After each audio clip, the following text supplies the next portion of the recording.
Bienvenidos al canal Confesiones de Reddit.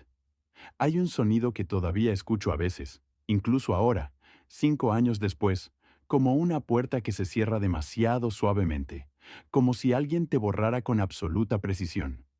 Eso fue lo último que escuché cuando me fui, sin gritos ni lágrimas. Solo ese clic apenas perceptible cuando la puerta se cerró detrás de mí, sin portazos ni cerrojos, solo cerrada como si nunca hubiera existido. Ni siquiera me llevé el coche. Recuerdo haber caminado 4 manzanas en la oscuridad, con una bolsa de viaje que ni siquiera era mía. Era suya, con cremallera rosa y una correa rota. Lo único que llevaba eran 2 camisetas, mi certificado de nacimiento y un cepillo de dientes que nunca usé. También dejé atrás mi propio nombre, tal y como ella me pidió. Desaparecí y ¿sabes qué fue lo más enfermizo? Pensé que ella podría perseguirme, aunque solo fuera con un mensaje, una llamada, algo como «espera». No era mi intención, pero no llegó nada. Pasaron los días, luego los meses, luego cambiaron las estaciones, y ella todavía no me había buscado. Probablemente pienses que soy dramático, lo entiendo. Quiero decir, la mayoría de los hombres no desaparecerían solo porque su esposa les dijera que lo hicieran. Pero yo no era como la mayoría de los hombres. Yo era un fondo, un marcador de posición. Creo que siempre lo supe en el fondo. Sus palabras exactas fueron, «Eres como el papel pintado, ja ja ja, solo estás ahí. Necesito espacio para ser más que este papel pintado». Ni siquiera se le ocurrió un insulto adecuado. Solo me redujo a pintura beige y silencio. Y me dijo que me fuera como si fuera moho detrás de un sofá. Así que lo hice. Me mudé a una ciudad donde la gente no hacía preguntas, sin identificación ni tarjetas de crédito. Trabajaba en el turno de noche, limpiando máquinas expendedoras en estaciones de autobuses. Escribía nombres falsos en los formularios de los moteles. Una vez dormí dentro de un trastero durante 2 semanas. Cuando no pude pagar el alquiler, dejé de hablar con los espejos. Era más fácil no ver mi cara. Su cara siempre se reflejaba en la mía. Había noches en las que quería gritar, no porque la echara de menos, sino porque ni siquiera podía recordar cómo era yo cuando era feliz. No solo antes de ella, sino antes de la erosión, antes de aprender a encogerme tanto que podía desaparecer por completo. Pero entonces, algo cambió. El mes pasado recibí una carta, sin sello ni remitente, simplemente encajada entre 2 folletos. Fuera de una cafetería en Maine, estaba sellada con cinta adhesiva. Dentro había una foto. Era ella, Vera, de pie delante de una pancarta de una conferencia, estrechando la mano a un tipo con pinta de político. Y en el reverso, con una letra que no había visto en media década, estaba escrito: «Nunca te fuiste realmente, ¿verdad?». Casi se me cae. Me había encontrado, o al menos a una parte de mí. El momento no tenía sentido, nada lo tenía, porque 2 días después pasaba por delante del ayuntamiento cuando la volví a ver. Esta vez no en una carta, ni en un sueño, sino en la vida real, en mi realidad, de carne y hueso, y con una sonrisa de satisfacción. Estaba dando un discurso, con el mismo vestido que recordaba, los mismos gestos con las manos, la misma complacencia, pero algo en su rostro se quebró cuando me vio. Sus palabras se congelaron a mitad de la frase. La gente se volvió para seguir su mirada, y entonces ella retrocedió como si hubiera visto un fantasma. Puso los ojos en blanco. Se le doblaron las rodillas, se derrumbó allí mismo, bajo las luces fluorescentes, en un escenario construido para héroes. Yo me quedé al fondo de la sala, sin moverme, sin pestañear, porque sabía que la versión de mí que ella había enterrado no había permanecido muerta y yo estaba a punto de desenterrar todas las mentiras con las que ella creía haberse salido con la suya. El silencio en ese auditorio no era un silencio normal. Era de esos que te congelan la espina dorsal y ralentizan el aire a tu alrededor. Todos la miraban, desplomada al borde del escenario, como una marioneta cuyas cuerdas se habían roto, en mitad de una frase, y yo seguía de pie en la esquina trasera, medio en la sombra bajo un letrero de salida parpadeante, con el corazón latiendo con fuerza, como si intentara salir del pecho. Debería haberme ido en ese momento, haberme escabullido de la misma manera que había llegado. Pero algo, ni siquiera sé qué, me mantuvo anclado en mi sitio. Tal vez fuera curiosidad, tal vez rencor, tal vez algún pequeño hilo que aún quedaba en mí y que todavía creía en el cierre. No había planeado nada de esto. No había venido a destruirla. Había venido a ver si aún tenía corazón. Pero en cambio, ella cayó como una piedra antes de que pudiera decir una palabra. La gente corrió hacia ella, sacaron sus teléfonos. Alguien gritó pidiendo un médico. Yo me quedé paralizada mirando. Mientras la mujer, que una vez me dijo que yo era un relleno en el borrador de su vida, yacía inconsciente en el suelo, respirando superficialmente, con la mano temblando, como si estuviera persiguiendo algo en un sueño. Y entonces, y juro que esto sucedió, abrió los ojos solo por un segundo y me vio de nuevo. Sus labios se movieron apenas, como polvo que se esparce de una caja sellada. Dijo una cosa, una palabra, ja ja ja. Mi verdadero nombre, no el falso con el que había vivido durante 5 años, ni el apodo que ella usaba en tiempos mejores. No, lo dijo como se dice algo que se ha enterrado profundamente y que se espera no volver a ver nunca más, como una maldición que ha regresado. Salí, no corrí. Caminé lentamente, como si acabara de ver algo demasiado antiguo y poderoso como para luchar contra ello. Pasé entre la multitud, que ni siquiera se fijó en mí. Todos estaban demasiado ocupados tratando de resucitar su reputación. No sabía a dónde iba, pero mis piernas me llevaron 2 manzanas más allá, hasta un banco junto al lago. Ese mismo lago donde Vera una vez tiró mi teléfono al agua durante una pelea y me dijo, ahora dejarás de quejarte de conexión. Sí, lo recuerdo todo. Me senté allí durante casi una hora, mirando el agua como si pudiera darme respuestas, y entonces, justo cuando estaba listo para volver a desaparecer, mi teléfono desechable vibró con un mensaje de texto, sin número, solo un mensaje. No puedes volver, ellos no lo saben. Por favor, te lo ruego. Miré la pantalla, parpadeando como si tal vez lo hubiera leído mal. ¿No saben qué? ¿No saben quién? Quería tirar el teléfono al lago y olvidar que alguna vez había vuelto a su órbita. Pero en lugar de eso, me levanté y caminé directamente a la clínica local, la misma a la que la llevaron. No me registré, no pedí permiso, encontré su habitación en el directorio y subí en silencio por las escaleras, como un fantasma que vuelve al lugar de su muerte. Ella estaba despierta, tumbada en una cama de hospital, conectada a un gotero, con el maquillaje borrado, el pelo revuelto y la cara pálida. Parecía más pequeña, o quizá yo parecía más grande ahora, después de haber pasado 5 años aprendiendo a existir sin su voz, dictándome quién era. Cuando me vio en la puerta, no gritó, no lloró, solo susurró. Se suponía que debías quedarte fuera.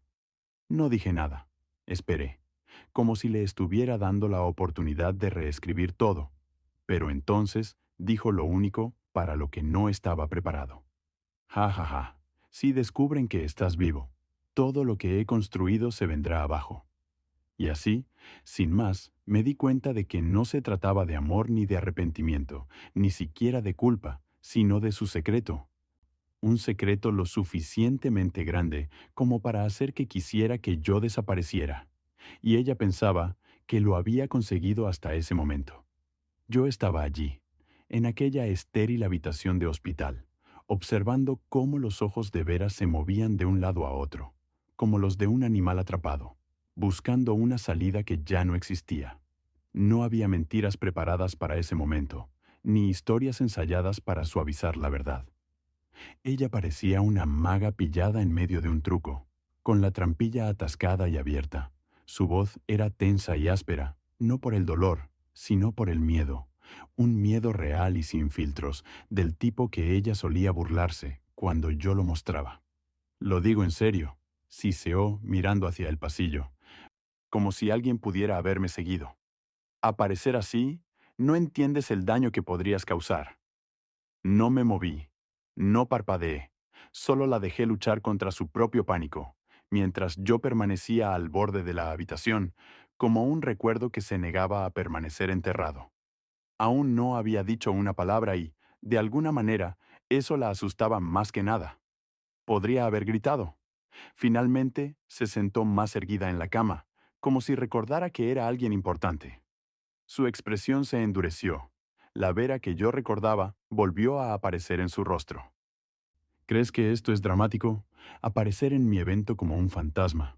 ¿Qué quieres? Ja, ja, ja. Aplausos. Cierre. Sonreí un poco. Ni siquiera era una sonrisa en realidad. Más bien, una mueca de diversión que no pude ocultar. Cierre, dije finalmente, con la voz ronca por la falta de uso.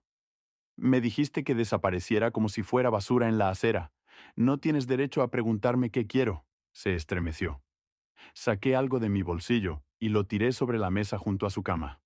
Era una foto, la misma que me había enviado en el sobre, solo que esta tenía una segunda foto detrás, pegada con un clip, una foto de ella junto a un hombre de pelo oscuro, cogidos de la mano detrás de una cortina de conferencia, no de forma profesional, sino íntima.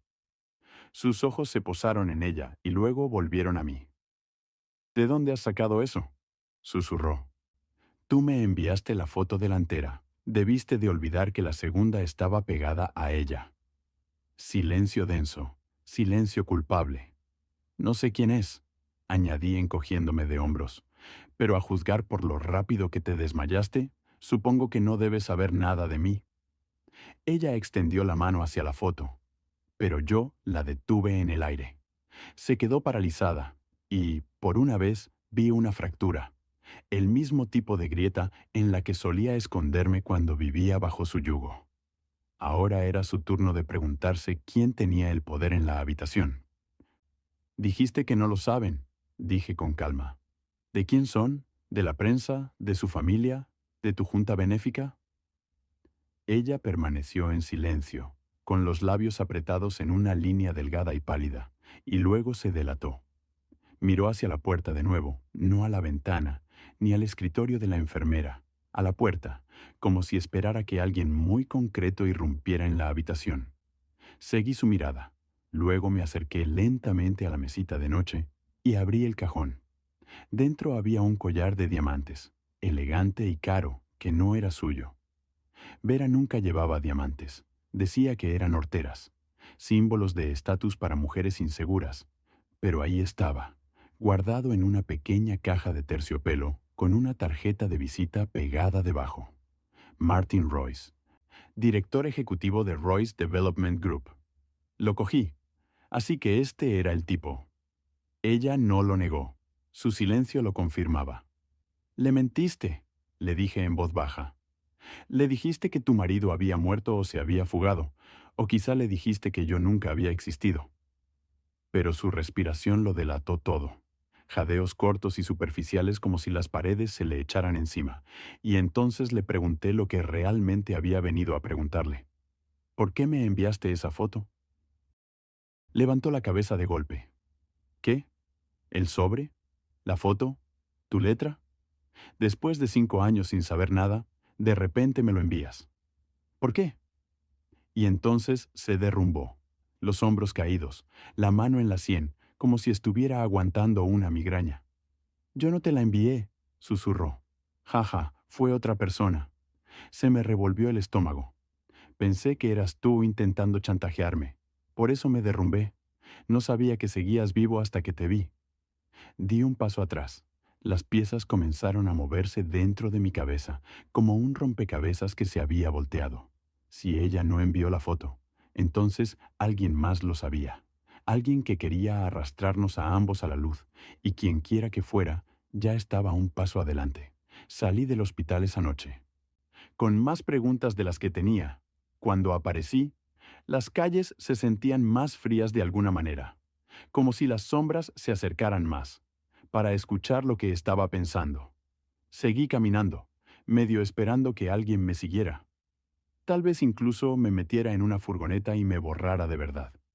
Esta vez habían pasado 5 años, pensando que el silencio de Vera era un castigo, pero resulta que podría haber sido protección, o una estrategia peor. No volví a mi motel. Ese lugar ya no era seguro. No ahora. En su lugar, me metí en un restaurante abierto las 24 horas junto a la autopista. Uno de esos lugares con paneles luminosos y camareras que lo han visto todo. Pero siguen sonriendo como si no fuera así. Me senté en la mesa de la esquina, pedí un café solo que no me bebí y volví a sacar la tarjeta de visita de mi chaqueta. Martin Royce. Nunca había oído hablar de él, pero la forma en que Vera reaccionó, con ese pánico rígido, del tipo que solía reservar para las visitas sorpresa de sus padres, me dijo todo lo que necesitaba saber. Ella vivía una mentira con ese hombre, y si alguien me había enviado esa foto sin que ella lo supiera, entonces alguien más también conocía la mentira. Le di la vuelta a la tarjeta. No había notas ni garabatos, solo la información de contacto y un pequeño logotipo en relieve en la esquina. Una cabeza de león dorada con las palabras Royce Legacy Foundation debajo. Entonces lo comprendí todo. La organización benéfica, el evento de prensa, la razón por la que ella estaba en esta ciudad. Vera no solo se había reinventado a sí misma, sino que se había entretejido en el imperio de un hombre, y de repente yo volvía a estar vivo, respirando, moviéndome, prueba de que su cuento de hadas tenía un trasfondo. Saqué mi teléfono, uno diferente, más nuevo y limpio, y escribí su nombre en un buscador. Mi pantalla se iluminó con titulares. Royce Development promete $2 millones para la iniciativa de vivienda para veteranos. Martin Royce se compromete con la ganadora del premio humanitario, Vera Lee. La pareja poderosa del noreste, Royce y Lee, suben al escenario. Me quedé mirando el último. Lee, ella había tirado mi nombre como si fuera una servilleta usada y había adoptado una nueva identidad, limpia, caritativa, intocable, excepto que ahora alguien la había tocado. Seguí desplazándome y encontré algo que me revolvió el estómago. Un comunicado de prensa de hacía 2 meses en el que se elogiaba a Vera por superar una tragedia personal, tras la pérdida de su antiguo cónyuge. Pérdida en el sentido de muerte. Ella le dijo al mundo que yo había fallecido, sin registro ni funeral. Obviamente, yo no había muerto exactamente, pero ella debió de inventarse una historia. Tal vez que me había ahogado o desaparecido en el extranjero. Tal vez que la había abandonado, fuera lo que les contara. Funcionó. Obtuvo simpatía, atención, estatus, todo basado en la mentira de mi ausencia. Y alguien lo sabía. Me senté en esa cabina durante horas tratando de reconstruir todo. ¿Quién habría enviado esa foto y por qué ahora? ¿Por qué yo? No me quedaba mucha gente de mi antigua vida. Vera se había asegurado de ello. Siempre me había aislado, lenta y sutilmente. Los amigos desaparecieron. Mi propia hermana no respondía a mis llamadas. En el último año de nuestro matrimonio. Vera siempre decía que era mejor así. Que hubiera menos gente entrometiéndose en nuestra vida privada. Pero había un nombre que de repente me sonó como una campana, a través de mi mente confusa.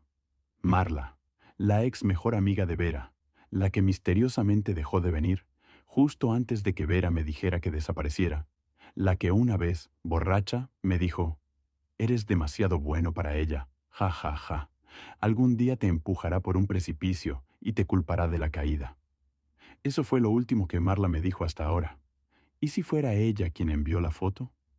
¿Y si hubiera estado observando, esperando, recopilando pruebas y decidiera que era hora de que el castillo de naipes de Vera se derrumbara? Pagué mi café sin tocar, dejé $20 debajo de la taza y me dirigí al único lugar al que juré no volver nunca, mi antiguo barrio.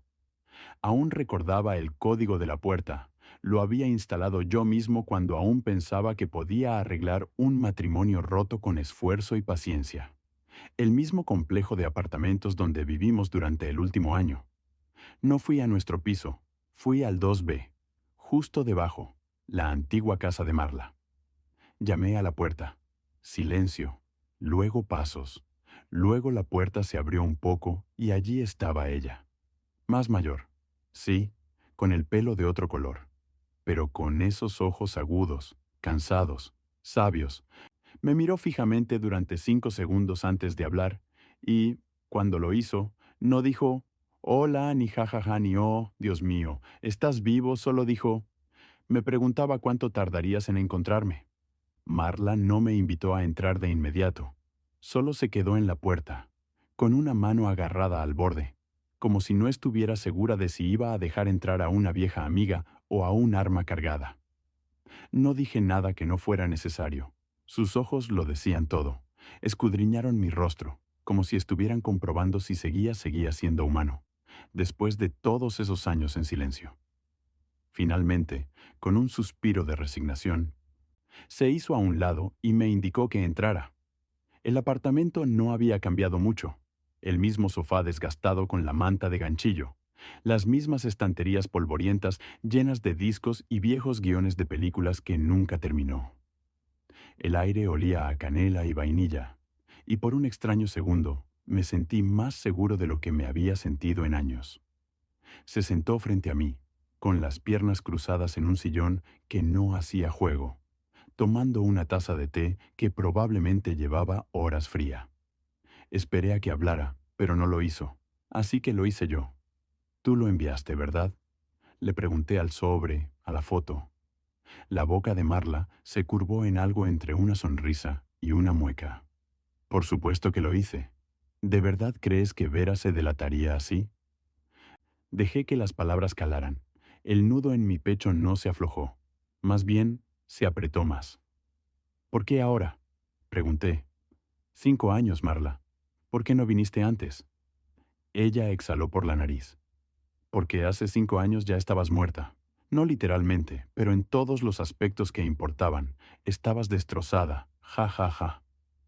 Lo vi, lo sentí.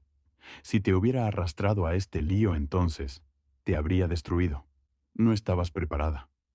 Eso es una tontería, sobre todo porque era cierto. Tragué saliva. ¿Y ahora? Dijo ella, inclinándose hacia adelante. Ahora tienes que ver en lo que se ha convertido, lo que está haciendo. ¿Crees que se trata de un triángulo amoroso? No lo es. Vera está construyendo algo oscuro, ja, ja, ja. No solo mintió sobre ti, te borró por una razón. Fruncí el ceño. ¿Qué razón? Marla no respondió con palabras, sino que se levantó y se acercó a un pequeño armario cerca de la ventana. Sacó una carpeta de manila tan gruesa que los bordes del papel estaban curvados y la tiró sobre la mesa de café entre nosotros. Mi nombre estaba escrito en la parte delantera con un rotulador rojo. La miré fijamente. Continúa, dijo en voz baja. La abrí y dentro había docenas de documentos. Copias impresas de actas de juntas benéficas, transferencias bancarias, correos electrónicos entre Vera y un hombre cuyo nombre estaba tachado en todos los encabezados excepto en uno, Martin Royce. Había contratos, recibos de empresas ficticias, donaciones redirigidas a través de organizaciones benéficas fantasma, todo legal en apariencia. Pero bajo la superficie había manipulación, engaño, robo. Está blanqueando dinero, susurré. Está reescribiendo la historia, corrigió Marla. Y tú eres la pieza que faltaba. Fuiste la primera mentira que tuvo que contar para que el resto fuera creíble. Mis dedos temblaban mientras hojeaba las páginas. Y entonces encontré la foto, no la del sobre, sino una nueva que nunca había visto antes. Era yo, tomada a través de la ventana de una cafetería el invierno pasado, con mi camisa de franela roja, leyendo un libro. La miré atónita. ¿Me has estado siguiendo? No, ellos lo han hecho. Me quedé paralizada. ¿Hay gente? Pregunté. Marla negó con la cabeza. No es ella, es otra persona, alguien que lleva tiempo vigilándote a ti y a ella. Intenté hablar, pero no pude. Tenía la garganta seca. El aire del apartamento se había vuelto denso, cargado de algo que no se decía. Entonces, Marla se inclinó hacia mí con una mirada muy seria. Lowell, tú no desapareciste, te hicieron desaparecer. Ella tuvo ayuda, tuvo respaldo, y a la gente con la que se acuesta no le importas tú, les importa la exposición, el riesgo, y ahora que has vuelto, tú eres el mayor riesgo de todos. Me recosté con el pulso acelerado. La carpeta descansaba en mi regazo como un arma cargada. Todo mi cuerpo parecía vibrar. Pensé que acababa de tropezar con una mentira personal, una traición entre amantes, una historia sobre un hombre que intentaba hacer las paces con un pasado que lo había destrozado. Pero esto era otra cosa, algo mucho, mucho más grande, y ahora yo estaba en medio de ello otra vez. No sé cuánto tiempo estuve allí sentado, sosteniendo esa carpeta gruesa y arrugada, como si fuera a explicarme quién se suponía que era. El antiguo Lowell habría entrado en pánico. Habría intentado que todo volviera a la normalidad, suplicado a Vera que reparara el daño, intentado perdonarla para curarla. Ese hombre había sido entrenado para apagar incendios en la vida de otras personas, mientras su propia casa ardía silenciosamente en segundo plano. Pero el hombre del apartamento de Marla, el que había sido borrado y dado por muerto, se limitaba a sentarse allí, escuchando, procesando. ¿Quién más sabe que estoy vivo? Pregunté finalmente. Marla estaba de pie cerca de la ventana, mirando a través de una rendija en la cortina polvorienta. No respondió de inmediato, lo cual en sí mismo era una respuesta. Marla, repetí ahora en voz más alta. ¿Quién más lo sabe? Ella se volvió con expresión tensa. Creo que alguien del Círculo Royce. No estoy segura de quién exactamente, pero hace unas semanas noté cosas sutiles. Cámaras apuntando al callejón. Detrás de tu antiguo edificio de trabajo. Consultas sobre tu certificado de defunción. Tengo un amigo en el DMV que señala a alguien que investiga tus registros, usando antiguos alias. Están husmeando, por eso envié la foto. No sabía cuánto tiempo tenía. Me froté la cara y no pensaste en avisarme. Lo hice. Eso era la foto. Un globo sonda. Si respondías, sabría que aún estabas localizable. Si no, volvería a desaparecer. Pero te metiste directamente en el fuego. Ja, ja, ja. Ella te vio, y ahora todos los que importan también lo saben. Miré fijamente la carpeta que tenía en el regazo. ¿Esto es suficiente para enterrarla? Dije que no. Marla respondió, esto es suficiente para enterraros a los dos si no tenéis cuidado. Estaba a punto de preguntarle qué quería decir cuando sus ojos se desviaron hacia la cortina y todo su cuerpo se quedó inmóvil. Seguí su mirada hacia afuera. Aparcado al otro lado de la calle, había un sedán negro, con las lunas tintadas, limpio, parado, con el motor apagado. Pero no estaba allí antes, e incluso desde esa distancia podía sentir que nos observaba. Ese coche ha estado dando vueltas a la manzana todo el día, dijo. No aparcó hasta que apareciste. Se me revolvió el estómago. Me levanté, me acerqué con cautela a la ventana y miré. No era solo un coche. Había alguien en el asiento del conductor, sin moverse, solo esperando. Tienes que irte, dijo Marla con firmeza. Ahora, antes de que hagan alguna estupidez. No me importa, pero aquí no. No puedo protegerte si te quedas. No discutí. Volví a meter la carpeta en su sobre y me abroché el abrigo. Marla me puso en la mano un teléfono móvil barato, uno de esos prepagos que usan los traficantes de drogas en las películas. Usa solo este para llamar, no envíes mensajes ni lo enciendas a menos que sea una emergencia. Abrí la puerta trasera y salí por el callejón. El aire exterior era cortante y amargo. En algún lugar lejano, oí sirenas, o tal vez solo era el latido de mi propio corazón. No miré atrás. Caminé hasta encontrar una parada de autobús a 2 pueblos de distancia. Pagué en efectivo y me senté cerca de la parte trasera con el sobre apretado contra mis costillas como una segunda columna vertebral. Mientras el autobús se alejaba, no dejaba de mirar por la ventana, buscando ese coche, buscando a alguien familiar. Pero todo lo que veía eran reflejos. Mi propio rostro cansado y demacrado, mirándome fijamente. Y por un breve instante me pregunté qué haría si esto realmente se complicara.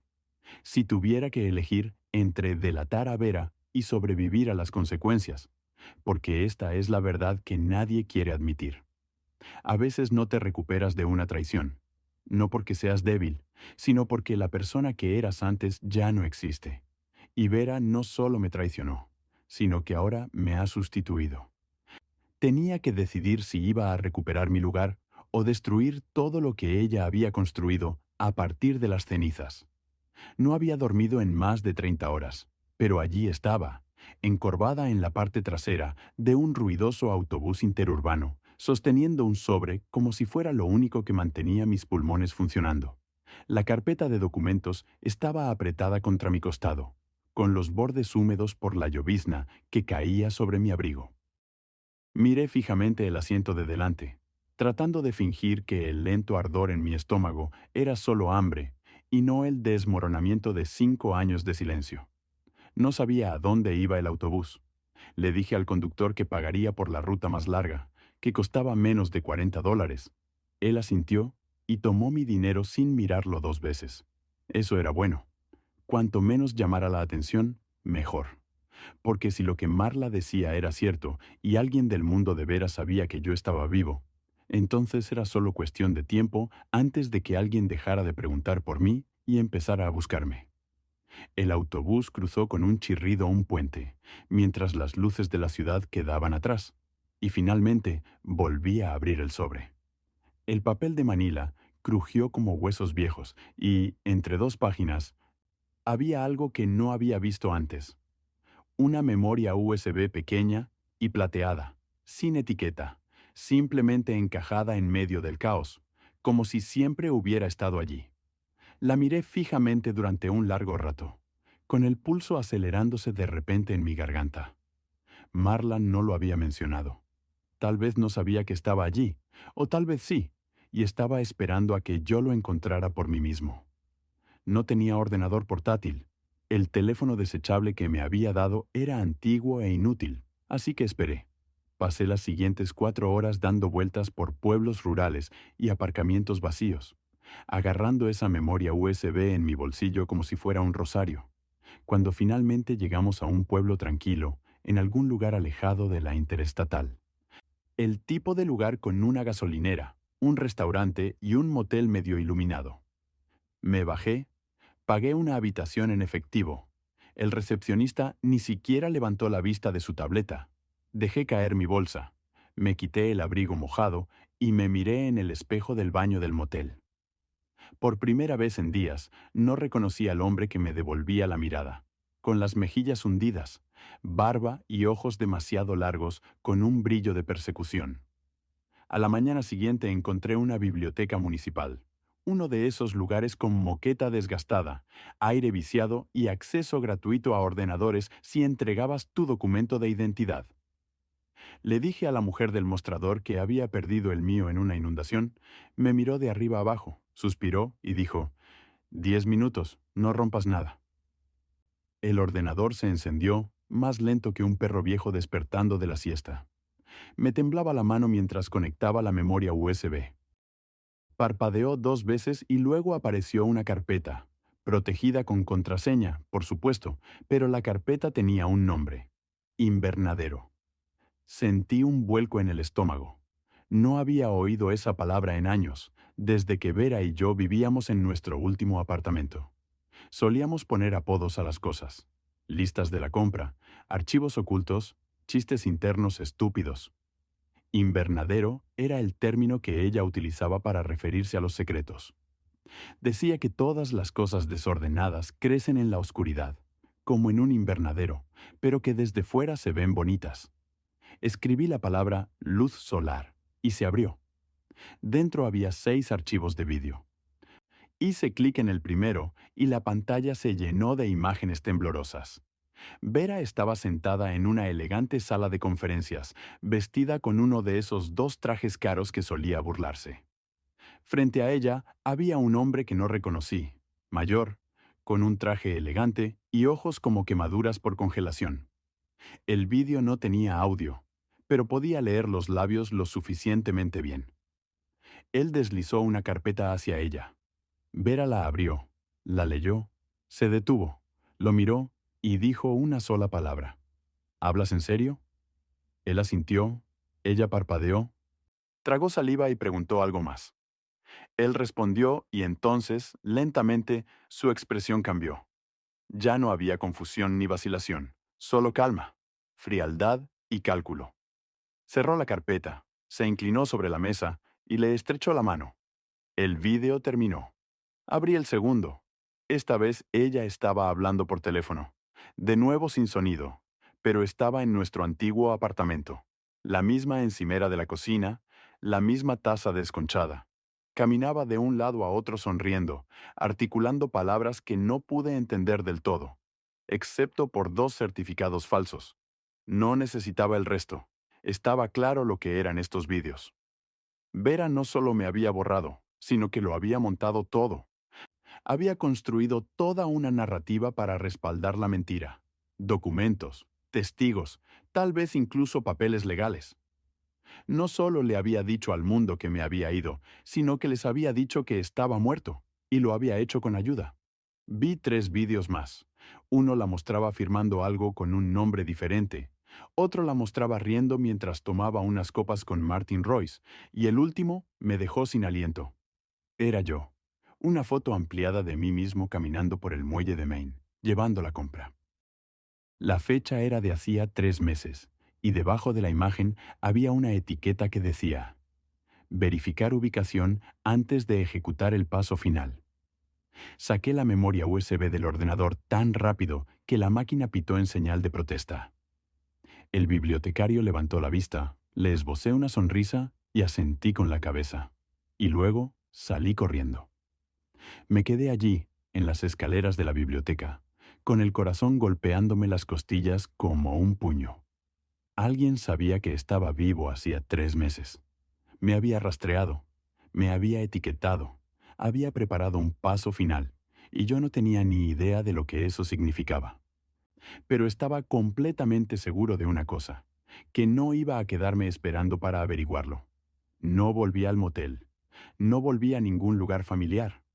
Me subí al siguiente tren que se dirigía al oeste, sin siquiera comprobar dónde paraba. Me quedé allí sentado durante todo el trayecto, con el corazón aún latiendo con fuerza, la memoria USB escondida en mi chaqueta, como si fuera a explotar.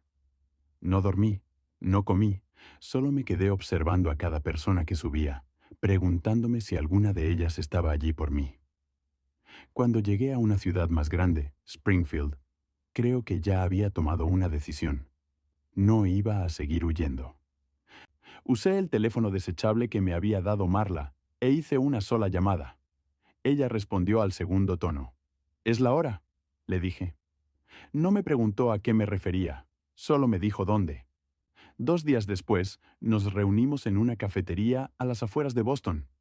Marla trajo todo: la carpeta, una segunda memoria USB, incluso la foto original. La vi meterlo todo en un sobre blanco sin distintivos y entregárselo directamente al hombre que esperaba cerca de la ventana. Llevaba un traje gris oscuro y una corbata sencilla, sin florituras. «Departamento Federal de Justicia», dijo. Sus palabras fueron sencillas. «Hemos estado esperando esto». Marla asintió con la cabeza. Yo no dije nada. El hombre me estrechó la mano y dijo: «Su nombre estará protegido. Tiene mi palabra. La seguridad de los testigos puede darle un nuevo comienzo». «No», le interrumpí por fin. «Ya no voy a esconderme». Hizo una pausa, sorprendido. «¿Estás seguro?». Asentí con la cabeza. Ella me quitó 5 años. No le voy a dar 5 más. Lo que siguió fue una sucesión confusa de declaraciones, formularios legales, reuniones con investigadores. Los vídeos de la memoria USB eran reales. Las empresas ficticias eran reales. El blanqueo, el certificado de defunción falsificado, incluso su relación con Martin Royce, todo formaba parte de una máquina cuidadosamente construida, basada en mi silencio. Pero el silencio solo puede ocultar las mentiras durante un tiempo. Cuando saltó la noticia, estaba en todas partes.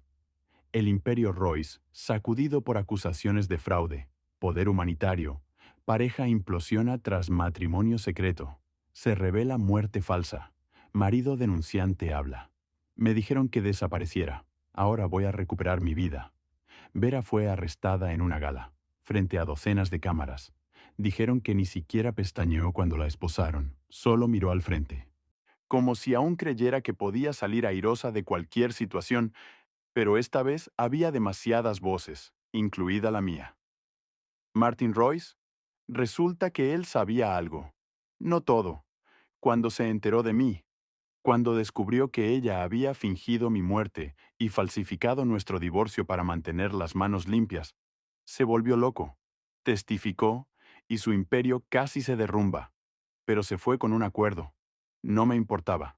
No lo hacía por él, lo hacía por mí. Ha pasado un año. Vivo en un pequeño pueblo a las afueras de Asheville, Carolina del Norte.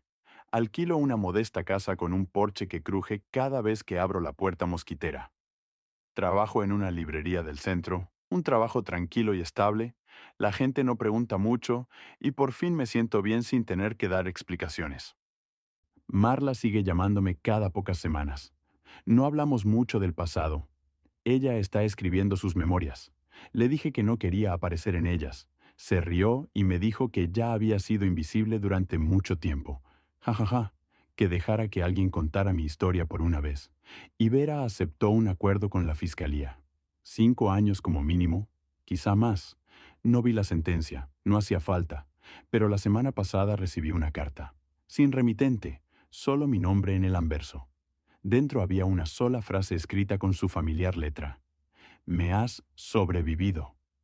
Doblé la carta, la quemé en la chimenea, y mientras las cenizas se convertían en humo, por fin sentí algo que no había sentido en mucho, mucho tiempo. Paz, no venganza, no cierre, ni siquiera victoria, solo paz. Porque ella me dijo que desapareciera, pero en lugar de eso volví y esta vez me quedé. Queridos espectadores de Confesiones de Reddit, compartan su opinión sobre esta historia en los comentarios. No olviden dejar un like, suscribirse al canal y compartir nuestras emocionantes y emotivas historias con sus amigos. Hasta la próxima.